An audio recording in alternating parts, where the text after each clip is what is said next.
Enquanto isso, a gente vai falar de quem está dando as cartas, ou está mostrando as cartas, ou pelo menos exibindo uma carta importante. Eduardo Bolsonaro está perguntando: vocês vão enrolar o Trump? Uma pergunta importante.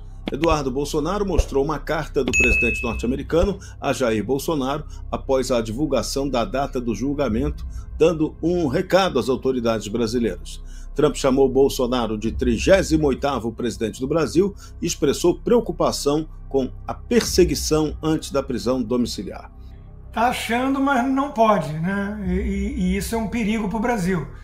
Veja, Serrão, as eleições ainda estão muito distantes, mas tem muita gente se mexendo nesse tabuleiro político brasileiro só pensando em eleições. Tem que combinar com o Lourão. O Lourão já colocou, né, as suas demandas na mesa. São demandas draconianas para o padrão brasileiro de justiça, porque existe uma caça às bruxas, o Bolsonaro é alvo, está prestes a ser condenado e preso, né, mais preso, porque ele já está semi-preso. E o que fazer? Né? Eu converso com alguns empresários e a visão dessas pessoas é assim: não, vai ter que existir um acordo para recuo de todos os lados, e é uma coisa meio linha editorial do Estadão, que é um jornal tucano por excelência. Não, nem Lula, porque a turma não aguenta mais o Lula, né? Fez o L, mas viu que está destruindo o Brasil, que custou caro demais tirar o Bolsonaro dessa forma, e nem Bolsonaro, porque ele é tóxico demais, porque o sistema não quer e vai inviabilizar o Brasil. Então tem que vir alguém como Zema, como Ratinho, como Tarcísio, como Caiado, né? Com um projeto de país, com um pragmatismo econômico e blá blá blá. É um cenário que o Brasil sobrevive, o Brasil não vira Venezuela, não afunda, o Dirceu não consegue aquilo que quer. Mas o primeiro ponto é combinar com o Dirceu, Lula e companhia. O segundo ponto é combinar com o Lourão. O Lourão não está querendo brincar de semidemocracia no continente. Tudo bem, ele quer evitar uma nova Venezuela e isso evitaria. Mas vocês acham que o Trump vai aceitar um acordo mambembe desses, típico de Brasil? Um acordo de bastidores com os vampiros e os monstros do pântano de sempre? Ele não vai aceitar um negócio desse. E, de novo, está muito distante. Até lá o que acontece? Então, me parece um wishful thinking dessa elite empresarial apostar num cenário desse. O Brasil vai ter que resolver os seus problemas institucionais antes das eleições. Né? Nós temos um problema que está marcado de forma célere, inclusive o julgamento do Bolsonaro já, né? Alexandre de Moraes pediu, Zanin acatou, e está marcado para perto de 7 de setembro. E o que vai acontecer?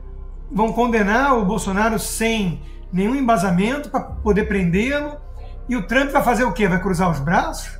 Vai fingir que é isso que ele estava demandando para o Brasil?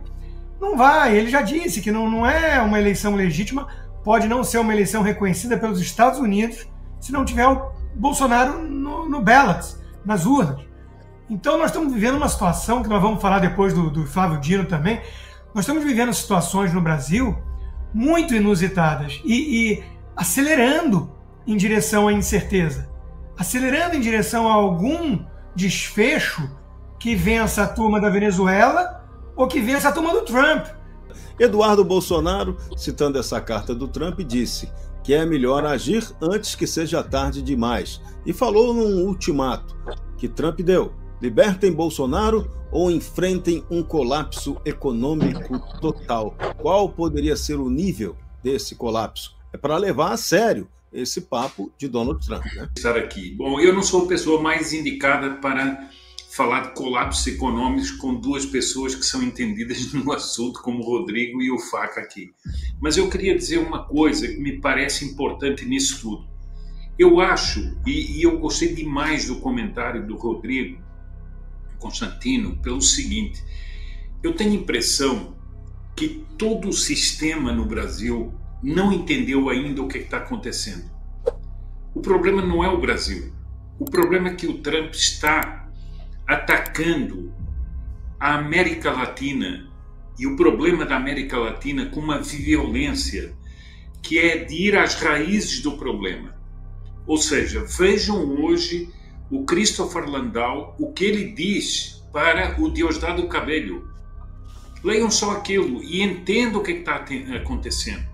Ora, o nosso regime, o nosso sistema está completamente ligado à Venezuela. Foi uma das primeiras pessoas que o Lula recebeu aqui com tapete vermelho, inclusive com as Forças Armadas estendendo o tapete vermelho para um narcoterrorista.